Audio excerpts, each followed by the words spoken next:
Today on Rainmakers, we're excited to introduce to you Cindy Koch. In just a few years, she has expanded her church's outreach programs and launched a successful food salvage initiative to serve low-income families. Join us as we celebrate her dedication and the communities she's built. Hi, Cindy. It's a pleasure to have you with us. Welcome to Rainmakers. Thank you. I am so happy to be here to be able to share our story with your audience. Could you please tell us a little bit about yourself?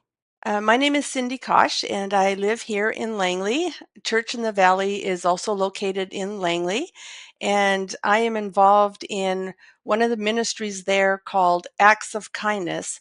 And under that ministry is several other smaller ministries. And the one that I am involved in is called the Kindness Hub Food Pantry.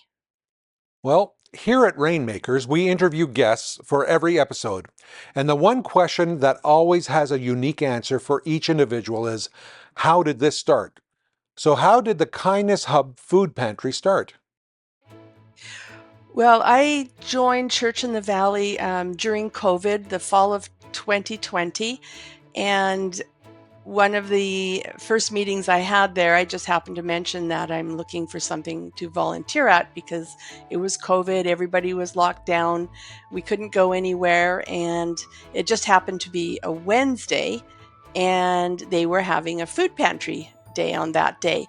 And so I was taken over there and introduced, and so pretty much almost started volunteering on I think it was my second day at Church in the Valley. And it started out called something, I believe it was the Bread Train, and it was a very small food pantry back in 2020 when I started.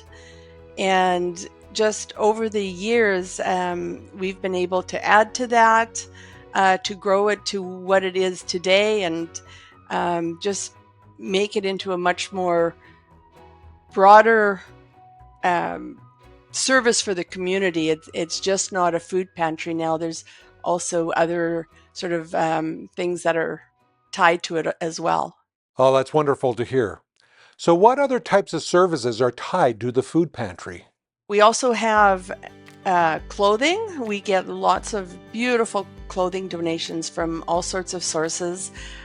We also have a shoe store that, which of course falls under clothing as well, but shoes are something obviously that are so expensive these days, and we have a shoe store that donates, I believe it's twice a month, and they're, very expensive shoes. So, we always watch for people walking through who are wearing really bad shoes, and we call them in and have them try and find a pair of shoes for them. And then also, we use our food pantry to try and promote other things that are going on within the church. And some of those are kids camp. We have lots of children that come through with their parents, and so we will have somebody who will pull them inside and talk to them about kids camp. We have a new program that has just started called Aspire, which is an after-school children's art program, and we talk to parents about that. A lot of the children from our food bank have been going to both of those programs. And we also have a single moms program called Boundaries, and we do have a number of single moms that come through our food pantry and have also attended that. We have depression recovery course that happens on an annual basis, and we have a number of our single moms that have gone through that program as well. And then, we also try and, people come and talk to us about, the problems they're having in their life. And so we try and refer them to a pastor for counseling and, to talk about the issues they're having, whether it's health problems or family problems or financial problems or whatever it is. We try and get our pastors involved in that, um, you know, to help our families out. And so those are just a few of the things we do. So could you tell us a little bit about the types of people being helped by the Kindness Hub food pantry? Definitely, the low income is the major one. What we do is we do a financial check on the people that come to us, just because we are a smaller church base organization, and we just can't take everybody that comes through the door. We just don't have the capability to do that. So we do a financial check, and we have set our goal to serve the lowest income brackets. So, and the people that come to us that we try to help the most are single moms, seniors, families with young children, and of course, recent immigrants and refugees who aren't getting the support, whether it's from the government or where another church or whatever, that are struggling. And those are the families we try to serve. Now, I'm sure running a food pantry isn't a one-person job. Tell me more about the volunteers who help run the food pantry with you.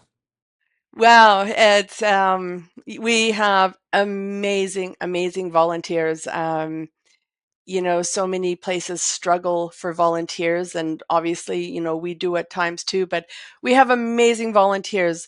Um, a lot of them, I guess if I had to pick a percentage, over half are from the community. They are not actual members of the church. There's three team leaders, myself being one of them. Two of us are members of Church in the Valley. One is not, but she has been involved even longer than us. She was helping to um, volunteer before COVID, whereas myself and the other lady just got involved in about fall time frame of COVID. But yeah, our volunteers are, some of them are qualified for the food bank because they are very low income themselves. So they volunteer, and they're also a client of the food bank.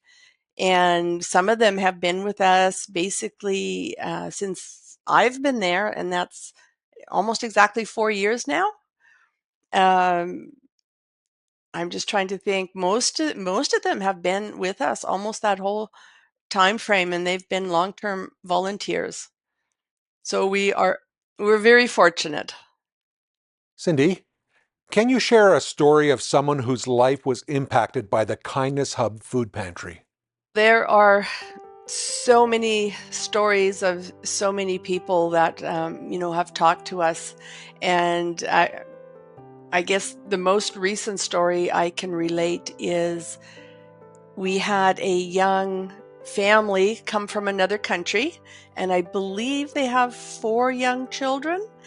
And anyways, when they showed up at the church one day, one Wednesday, looking for food, and of course, we were introduced to them by one of the pastors and signed them up. And they went through the food pantry that day, and we gave them obviously as much as we could and a little bit extra because they were brand new, and they had the young children and stuff. And they actually confided in us that afterwards, like, they were so grateful because they said they were literally surviving on rice, beans, and pasta because they could not afford fruit and vegetables because of the cost. And we've gotten to know them. They're actually, we found out they are church members, so which is really lovely too. And so we've gotten to know them over the past several weeks and months, and have been able to help out their family in other ways, with clothing and things like that. And they have been so appreciative that this summer, of course, we always have volunteers who go on vacation and things like that. And we did need help somebody who's physically able to lift and had a big vehicle, and of course, they're young family, they're strong, they have a truck, and so they volunteered to come and help us. And we've had some we had another charity food bank organization who we do some pickups for in the summertime because they're closed down for a few weeks. And we get a lot of fresh produce from them on a Sunday, which can't be kept until a Wednesday because it's just because of the best before dates and all that sort of thing. And anyway, we've been able to help them out a lot with giving them the fresh produce for their family. But then what they're also doing, because it's too much for them and we can't keep it, they also are connected with other immigrant families that are struggling. And so on Sunday afternoon, when they get home to their home, these other immigrant families come to their home and they divide up the food that has been left over. And we obviously can't keep for the food pantry, so it's helped more than just them. It's helped beyond us to other families, and they're just an integral part of us now, like not only coming to the food pantry, but we just, if we ever need help, we just have to pick up the phone and ask, and they're right there. And they've been a huge help to us this summer especially. Cindy, I really love stories. Is there a story that stands out amongst all others? The stories you can tell from when you first started volunteering at the Kindness Hub Food Pantry in 2020? It's not so much a story about a client, but it's a story of what really helped us as the Kindness Hub Food Pantry progress to where we are today. What a couple of us had done, it's about I would guess about 2.5 years ago now, is we wanted to improve our food pantry. And we know that there's a lot of places these days that are into not wasting food, getting it to people rather than to the garbage or to farm animals, that sort of thing. So we had sent out some emails to various stores in the area. And one day we got a phone call from one of the larger stores very close to us asking us to come in for a meeting. And so we went and met with them.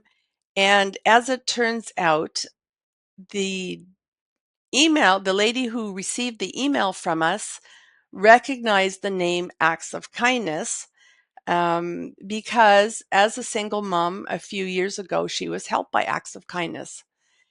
She was now a manager at that store. And so she, recognizing the name, she called us in and wanted to talk to us about, to meet us and see what exactly it is what we were doing and how they could help us. And basically, since that day, they have pretty much been our largest contributor. We pick up from them every day of the week, and and extra pickups. So like if they have, not our normal regular week daily pickup, sometimes they'll have extra stuff that they'll send to us, and it's not small quantities. It's usually in hundreds of pounds. And so I just always think of that situation because I see the hand of God in that. Like what is the possibility an email to one organization would land on the desk of somebody who was helped by Acts of Kindness years ago? That seems like a pretty small possibility. So you alleviated her suffering when she needed it most, and she wanted to give back. Exactly, and that's exactly what she said. She said she was struggling and she needed help, and Acts of Kindness was there for her, and this was her way of giving back.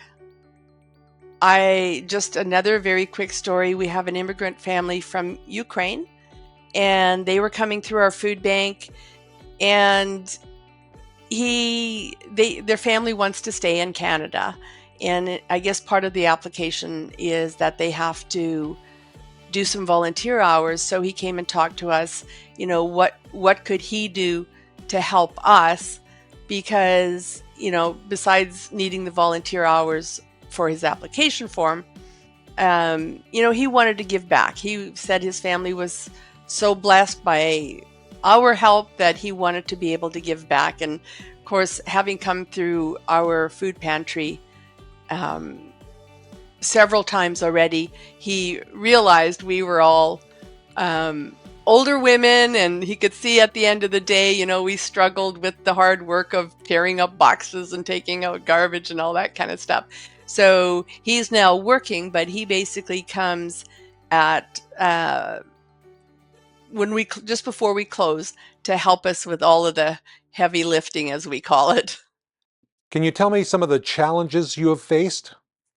We simply had to put in place some policies and procedures and expectations. And, for the first probably a year and a half that I volunteered, we didn't have any of that in place. We basically just took people's word for it and just took for granted that everybody would be honest with us. And we soon became aware that that was not exactly the case in some situations. So we did put these policies and procedures in place, and then we also, on an annual basis, we do an income check with people. Basically, they have to supply us with a copy of their notice of assessment from Revenue Canada. And that has pretty much alleviated all of our issues. Once a year, we also give everybody a copy of our expectations, basically as behavior goes when you come into the food bank, when you're standing in line at the food bank, because we did have issues with like people literally fighting in the lineup about, you know, your place in the lineup. We had a lot of that happening in the beginning. So, we hand out those expectations at the beginning of every year, and that has resolved most of our problems. Occasionally we still have, people arguing and fighting a little bit, and that's that sort of thing. But for the most part, everything runs pretty smoothly right now, and we're very grateful for that. So let's get into this a little bit deeper. Is there a moment when you felt God's presence while serving others? I'm not sure I can describe a specific moment, but basically from the time I've been involved to each and every day and week now, um, we just feel it in so many different ways. Simple things from our donations. As an example, this last Wednesday, we were unpacking the boxes and things like that, and our volunteer who does the dairy said, she commented, she says, "Oh my," she says, "I don't have a lot of dairy this week." She says, and her counter was almost empty. And we're like, well, we get what we get, and we just have to go with that. And usually on Wednesdays, our pickup, we get 4 to 6 cases of dairy from this one particular store. And we open at 2:30. At 1 o'clock, the volunteer who does that pickup came in saying, "Hey guys, I need help." He says, "I've got 17 cases of dairy here, and they're heavy." And so, that's like, it's like an answered prayer that day. And our volunteers now, they have this common saying. It's like, well, maybe we shouldn't pray so hard, because every time we do, we get so much stuff. And I'm like, well, keep praying, keep praying harder, because the more stuff we get, the more people we can help, of course. And then, just a continuation of that. When we were cleaning up that day, I was talking to one of the other leaders, and we were getting pretty low on dry goods. And again, we don't buy any of any of the things that we hand out, if we do have a small budget from the church, and if we need anything, we will spend money on fruits and vegetables because we think that's very important for the families, but we won't spend money on other things. And anyway, so this was Wednesday. On Thursday, we get a message saying that another store that we have an amazing relationship with has over 500 pounds of goods for us. And I mean, and this happens each and every time we are getting low or need something. It happens. It just happens. We emptied our freezer 2 weeks ago, I think it was, of no meat products. And we're wondering what we're going to do for Thanksgiving for families. Well, one of our team leaders got a phone call the other day from a very large turkey farm here. They are making freeze um, turkey packages for all of our families. So it's the vacuum packed turkey. I mean, they do beautiful stuff, and so it's I can't pick a moment because it seems like they are all moments when you see God's presence and His hand in the work that we're doing. Um, like I said, it happens each and every day, each and every week. Why have you continued volunteering at the food pantry even though COVID has passed? Number one, obviously, I wouldn't be doing what I do unless I absolutely loved it. Um, I I love our volunteers, our team leaders. Two of my very good, they have become two of my very good friends. A couple years ago, I didn't know either one of them, had never met them, and they've become two of my very, very good friends. We love to see the way we are helping people, just to see people come in and, I mean, they're in tears because they're just so grateful for what they're getting. Um, I remember one Thanksgiving, a lady came in, and that year we were giving away whole turkeys. And she literally could not stop crying because she has a larger family and she did not know how she was going to have Thanksgiving for her family.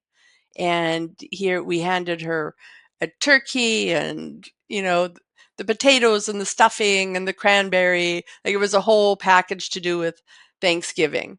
And, she could provide that for her family. Um, and it's that type of thing that motivates us to keep going, even when we have difficult weeks, which of course we all do sometimes. We just simply absolutely love what we're doing for families. We love the fact that we are saving so much good food from being literally dumped. All of these things go together to you know to make our story and to for us to be able to do what we're doing. So, what role do you think faith communities should play in addressing social issues?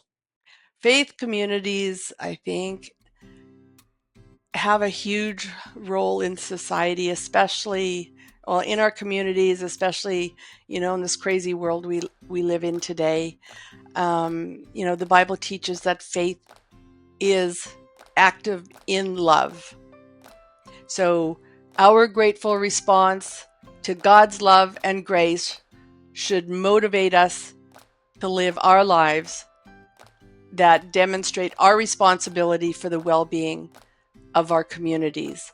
And, I think, as Jesus said in Matthew, I think 25:40, if you feed and clothe and look after these people, it is like we are doing it to him, to Jesus himself. And as I just believe this is our role as a faith community, to do as Jesus would do. Oh, thank you so much, Cindy, for interviewing for Rainmakers. It was a pleasure to speak with you today. You are so welcome, and I am just so happy to share our story on behalf of myself and my two team leaders, Judy and Brenda. I wish they could be here with me. They're awesome people, and we're just happy that we could share. After hearing this incredible story, do you feel inspired to help us continue bring these life-changing moments to your screen? Your support allows us to keep shining a light on the volunteers making a difference. If you would like to contribute to the production of Hope Channel Canada and its ministries, it's easy. Head over to agentsofhope.ca, where you can choose from a variety of ways to donate: debit, credit, Google Pay, Apple Pay, or even e-transfer to Agents of Hope at hopetv.ca. Prefer sending a check? You can mail it to the Seventh-day Adventist Church in Canada at Hope Channel Canada, 1148 King Street East, Oshawa, Ontario, L1H 1H8. And if you want a more personal touch, give us a call at 1-855-4-HOPE-TV. That's 1-855-446-7388.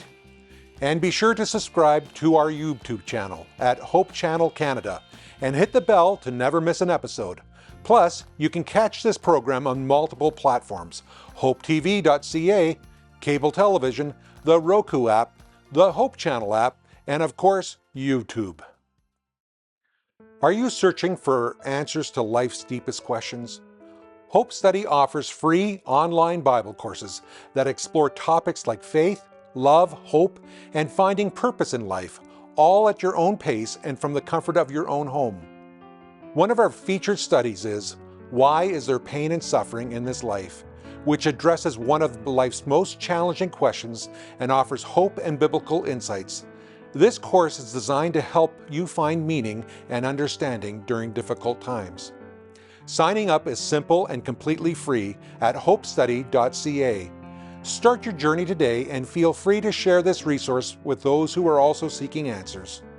Discover life's answers.